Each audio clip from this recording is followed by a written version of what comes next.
ఇప్పుడు మనం ప్రముఖ పుణ్యక్షేత్రమైన కోటిపల్లి గ్రామంలో ఉన్నాము. ఈ కోటిపల్లి గ్రామంలో సోమేశ్వర స్వామి ఉన్నారు. మనం సోమేశ్వర స్వామి గుడి చూపించే ప్రయత్నంలో ఇక్కడ కోటిపల్లి గ్రామంలోనే మనం వెళ్ళి దారిలో ఎంట్రన్స్లోనే వెంకటేశ్వర స్వామి గుడి ఉన్నది. ఇక్కడ ఈ వెంకటేశ్వర స్వామి గుడి దగ్గర ఈరోజు మహాన్నదానం జరుగుతుంది. ఈ మహాన్నదానంలో సుమారు ఒక 2000 మంది భోజనాలు అయితే చేయడం జరిగింది. చూసి మనం ఇక్కడ ఆగస్ట్లో గుడి ప్రాముఖ్యత ఏంటో తెలుసుకుందాం. అందులోకి ఈ గుడి ఆలయ చైర్మన్ గారు సూరిబాబు గారు అవుతూ ఉన్నారు. ఈయన పేరు ఐనవేటి సూరిబాబు గారు. గురువుగారు అడిగి మొత్తం ఇక్కడ ఈ గుడి యొక్క ప్రాముఖ్యత, ఈ ఊరి యొక్క విశిష్టత ఆయన అడిగి ఆయన మాటలోనే పూర్తిగా తెలుసుకుందాం. నమస్తే అండి. చెప్పండి గుడి అట్లా మీరు ఎప్పుడు నిర్మించారు, అసలు ఈ అన్నదానం చేయడానికి కారణం ఏంటి? కోటిపల్లి మహాపుణ్యక్షేత్రం అంటే ఇక్కడ మహాశివరాత్రి జరుగుతూ ఉంటుంది సంవత్సరం. అలాగే ఇక్కడ మా పూర్వీకులు మాకంటే పూర్వం వినాయకుడు చవితి చేసేవారు. ఈ ప్రదేశంలో ఒక 50 సంవత్సరాలు ఇక్కడ వినాయక చవితి చాలా వైభవపేతంగా జరిపించారు. ఈ ప్రదేశానికి కూడా అంత ప్రాముఖ్యత రావడానికి కారణం మా పూర్వీకులు చేసిన పూజా విధానమే కారణం. ఆ పెద్దలు ఏదో చిన్న మనస్పర్ధల్లో గుడి పూర్తి చేయలేకపోయారు. మా అయాం వచ్చాక నాకు 1976లో ఇక్కడ మార్కెట్లో లీడర్షిప్ ఇచ్చారు.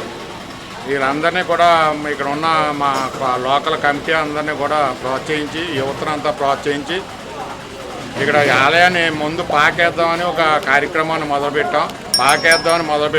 ఆ పాక వేసే దానికి ఆ భగవంతుడు అనుగ్రహంతో ఇక్కడ పెద్దలందరూ సహాయ సహకారాలతోటి శ్రీ సిద్ధి వినాయక వెంకటేశ్వర ఆలయాన్ని నిర్మాణం జరిపించిన కాడి నుంచి కూడా ఇప్పటికి 43 కళ్యాణ మహోత్సవ కార్యక్రమాలు జరిపించాం. ఈ 43 కళ్యాణ మహోత్సవ కార్యక్రమాలు కూడా అన్ని కులాల వారు, అన్ని మతాల వారు, అన్ని ఆధ్యాత్మిక పెద్దలందరూ కూడా ఈ ఊళ్ళో మా అందరికీ సహకరించి ఈ కార్యక్రమాలు ఏం జరిగినా కూడా అందరూ కూడా పెద్దలందరూ ఇక్కడ కలిసి వచ్చి ఈ కార్యక్రమంలో పాల్గొంటారు. ఇక్కడ ఈ ఆలయ నిర్మాణానికి ముఖ్య కారకులు గ్రామ ప్రజలు, వర్తక సంఘం వారు, ఏపీఎస్ఆర్టీసీ మోటార్ వర్కర్స్ వారు, ప్రయాణికులు, యాత్రికుల సహాయ సహకారాలతో ఈ ఆలయాన్ని ఎంతో వైభవపేతంగా నిర్మించాం. అప్పటి నుంచి ఇప్పటి వరకు కూడా అర్చకులను పెట్టి ఇక్కడ ఎంతో వైభవపేతంగా మేము ఈ కార్యక్రమాలన్నీ కూడా కళ్యాణ మహోత్సవ కార్యక్రమాలు జరిపిస్తున్నాం. గ్రామంలో ఉన్న అందరూ కూడా అన్ని కులాల వారు కూడా ఈ అన్నదానం రోజుని కళ్యాణ మహోత్సవ కార్యక్రమాల్లో పాల్గొని వారి వంతు సహాయ సహకారాలు అన్నీ అందించి ఎంతో వైభవపేతంగా ఈ రోజున ఈ అన్నదాన కార్యక్రమం జరుగుతుందని కూడా మీరు అందరూ చూశారు. మీరు అందరూ కూడా వచ్చి ఎవరి బాధ్యతలు వహించి ఇవన్నీ కూడా సక్రంగా అన్నీ సరిపెట్టే వరకు కూడా అందరూ కూడా బాధ్యత వహిస్తారు. ఇది మాకు కోటిపల్లిలో కోటి ఫలితాల క్షేత్రం ఇది. ఈ క్షేత్రంలో మేము చేసే ఈ కార్యక్రమం మాకు ఎంతో కూడా అనుభూతినిస్తుంది. ముఖ్యంగా మేము చెప్పేది ఏంటంటే ఈ ఆలయ నిర్మాణం అప్పటికి కమిటీ వారు అంతంత మాత్రంగా ఉండేవారు. ఆలయ నిర్మాణం జరిగిన తర్వాత అందరూ కూడా వృత్తుల్లో వారు నమ్ముకున్న వృత్తిలో పైకొచ్చి ఈవేళ అందరూ కూడా మేము మా సాయశక్తిలో మేము సహకరిస్తాం అని ధన రూపేణ, ధాన్య రూపేణ, వస్తు రూపేణ అన్ని రూపాల్లోనూ కూడా మాకు సహకరిస్తున్నారు.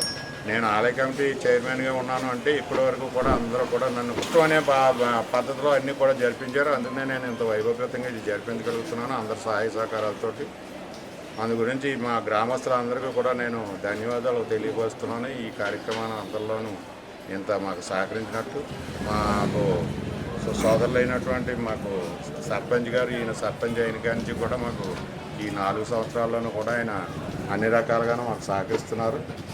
ఆయన ముందుండి నేనున్నాననే భావంతో ఉన్నారు. అలాగే మా సహోదరులు అందరూ కూడా ఈ యొక్క కమిటీ వారు అందరూ కూడా శక్తివంచన లేకుండా పనిచేస్తున్నారు. ఏం పేరు సార్ మీ గ్రామ సర్పంచ్ గారి పేరు? ఏం పేరు?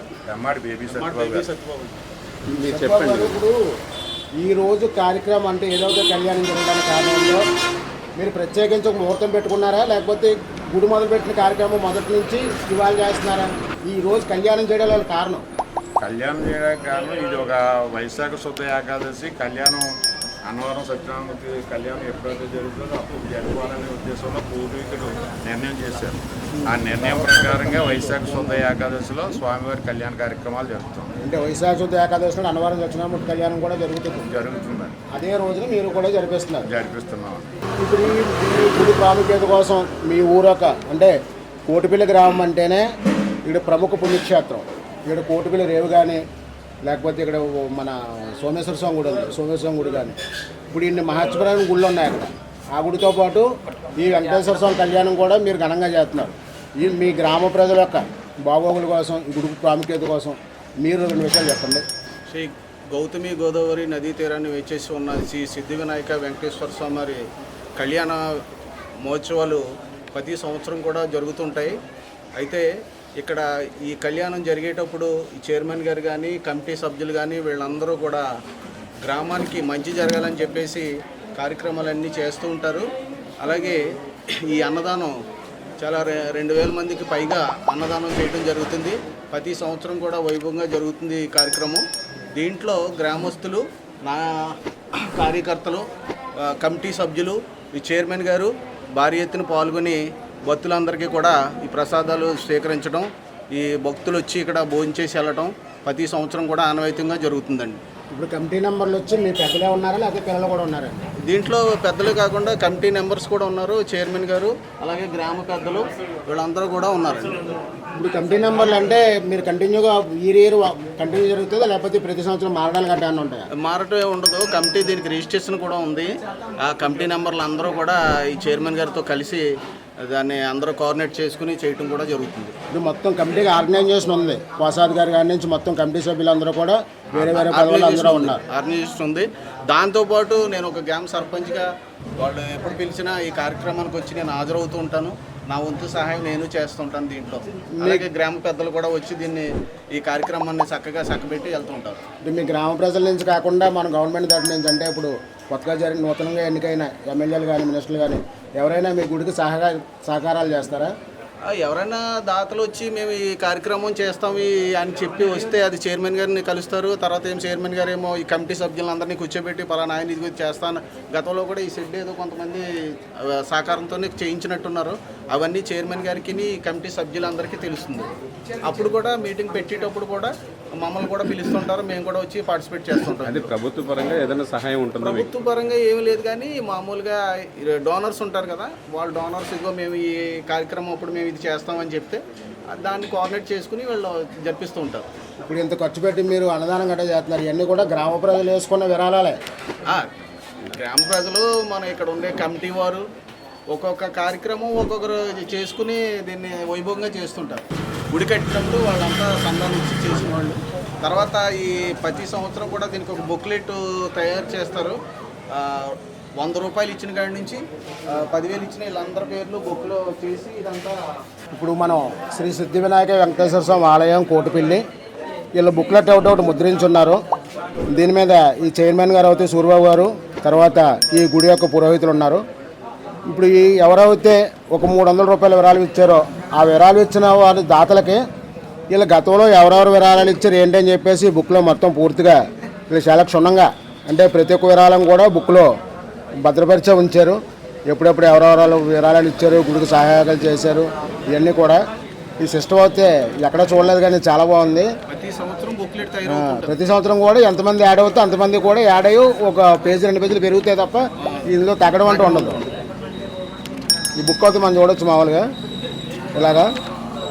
ఇది 45 సంవత్సరాల నుంచి అలాగే ప్రతి సంవత్సరం కూడా బుక్లెట్. ఏ సంవత్సరం నిర్మించారని గుడి అయితే ఏ సంవత్సరం నిర్మించారు? 2వ సంవత్సరంలో 1980లో నిర్మించామండి. 78-80లో 80లో నిర్మించాము. 82లో 43 సంవత్సరాలు 43 సంవత్సరాలు అయింది గుడి మొత్తం విగ్రహ ప్రతిష్ట మొత్తం అన్నీ చేసి. విగ్రహ ప్రతిష్ట అయ్యి 43 సంవత్సరాలు అయిందండి. 82లో కాకినాడ వాస్తవ్యులు పైండ శ్రీరామకృష్ణమూర్తి జమీందారు గారి దంపతులు విగ్రహ ప్రతిష్ట చేస్తున్నారు. అప్పటి నుంచి కూడా ఈ కార్యక్రమాలు ఇలాగే చేసుకుంటూ వస్తున్నాం. మేము హైదరాబాద్ నుంచి వచ్చాం. మా భరణి టీవీ మాది. భరణి టీవీ తరఫున మీ గుడి యొక్క ప్రాముఖ్యత వివరించినందుకు మేము చాలా సంతోషిస్తున్నాం. అలాగే మేము అన్నదానం అయితే మేము చూసాం మామూలుగా. ఇప్పుడు గోదావరి జిల్లాలో ఆతిథ్యం అంటే వేరే ఉంటారు, కానీ అన్నదానంలో కూడా ఎవరి కాళ్ళే చేసి వెళ్ళిపోతారు. అలాంటిది అన్నదానంలో కూడా పిలిచి కుటుంబ భోజనాలు పెట్టినట్టు ఏదో పెళ్లి కార్యక్రమం చేసినట్టు ఇవి సూర్యబాబు గారు వచ్చి మనిషిని పలకరించి వడ్డించడం ఇక్కడ ఇది మామూలు చెప్పదగ్గ విషయం అయితే కాదు, మంచి ఆనందదాయకమైన విషయం. గ్రామంలో కులాలనే వ్యవస్థ లేకుండా అందరికీ ఇంటింటికి భోజనం చెప్తా ఉంటాయి కమిటీ అంతా రావాలని. ఇంటింటికి వెళ్ళి చెప్తారు. కంప్లీట్ గా చెప్తాం. స్వామిని కూడా మీరు చాలా స్వామిని పల్లకి మీద తీసుకెళ్లి కళ్యాణం రోజునే అందరూ మీరు ఆహ్వానిస్తాం. ఎక్కడి నుంచో వచ్చి మరి మా గుడి ప్రాముఖ్యతను తెలపడానికి వచ్చినందుకు మీకు అందరికీ కూడా ధన్యవాదాలు తెలుపుకుంటున్నాం. చాలా సంతోషం. మేము కూడా సనాతన ధర్మం నిలబడాలని కోరుకుంటున్నాం.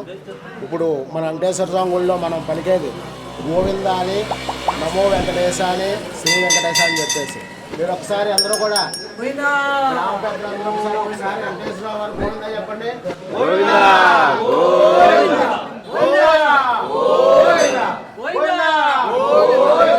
నమో వెంకటేశాయ.